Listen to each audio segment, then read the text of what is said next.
What is up, YouTube? Welcome to PanFro Games. In today's video, we are bringing back shiny hunting exploit methods, and we have our first one, and this is pretty good for a couple of awesome Pokemon in the Teal Mass DLC, of course.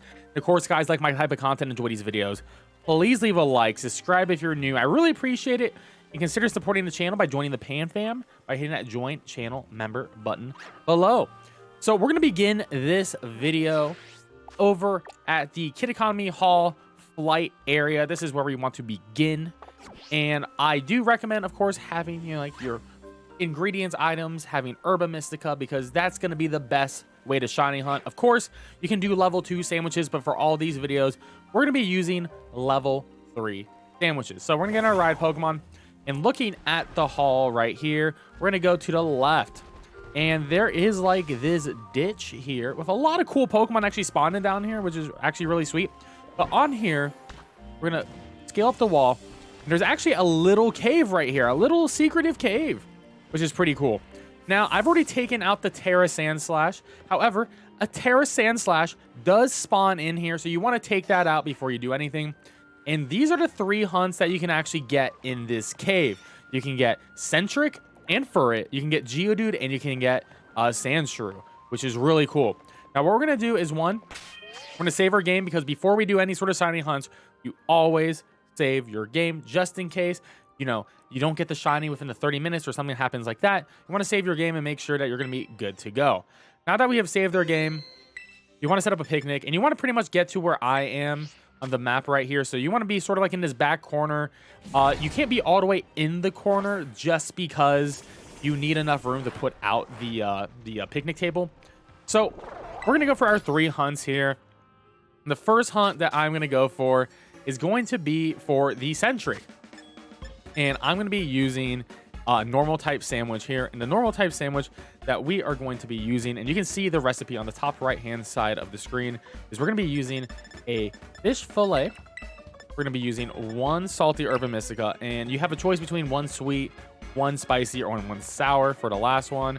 I'm just going to be using a sour because I got a good amount of those. Very simple. Just put your sandwich together and make it.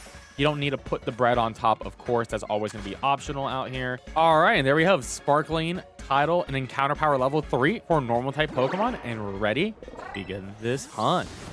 So standing over here, you're gonna get all your spawns on the other side of the cave, and this is actually like, I think they copy and pasted the same cave from the Paldea region. I forgot the exact cave what it was, but I believe you can do like Young Goose and like Diglets. I covered this like way back in the day. And yeah, it's the exact same spawn method. You all spawn in the corner. You get 15 spawns. It can be a little bit fast, a little bit slow. And the shiny Sentret is going to be incredibly obvious. You will also get Furret spawning in too. And shiny Furret is also incredibly obvious as well. And, you know, if you feel like you don't want to wait for all 15 spawns, you can just hit that picnic reset and just keep on doing this until you eventually get your shiny. If you want to get the shiny family, you want to get at least 2 of these, which I do think is going to be very manageable and easy to do in general. And hopefully this shiny hunt for shiny Sentret and potentially shiny Furret can be super easy. Next is Sandshrew with a ground type sandwich. And we're going to be using 1 piece of ham, 1 salty, and then you get to pick between one of the options above. I'm just going to go with a spicy for this one. I actually recommend, if you are going to also do the next hunt here, which is Geodude, I would recommend to go for the Sandshrew first.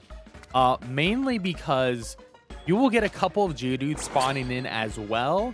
So if you go for the Geodude first and then do Sandshrew, you could wind up with extra shiny Geodudes that you may not want. So I would actually recommend, if you were to use this spot for both Sandshrew and Geodude, do Sandshrew first.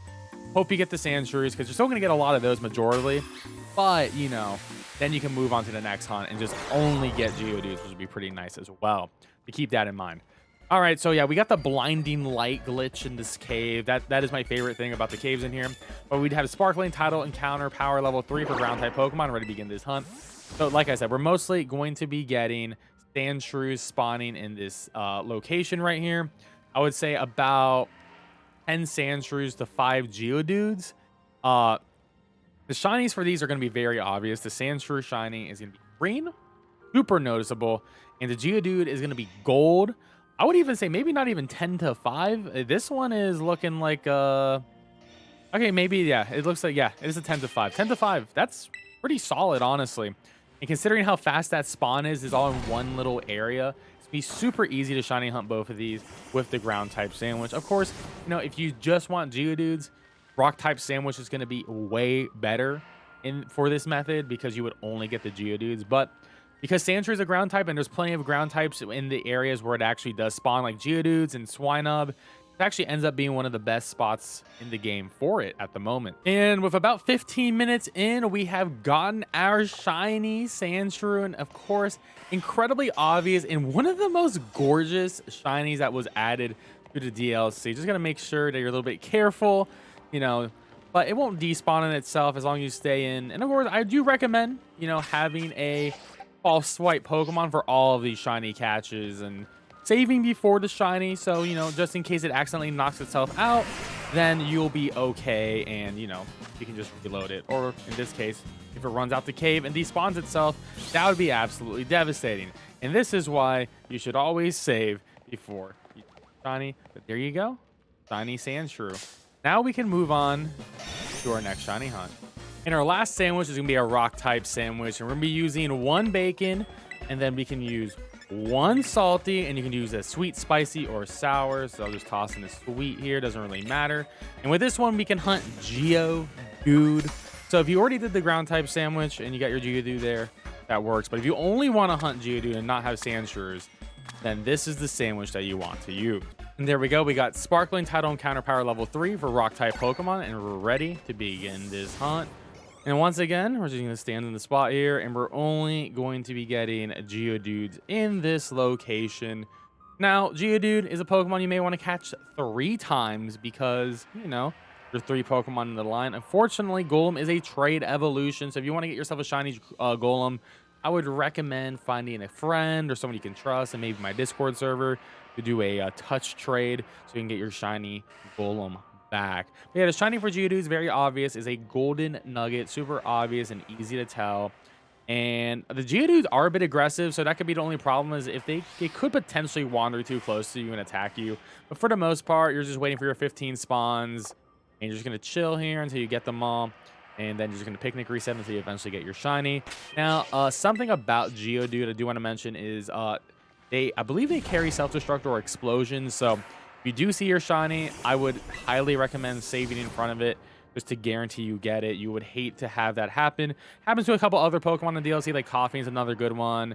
I believe Poltergeist has Memento, so just keep that in mind when you're doing these shiny hunts too.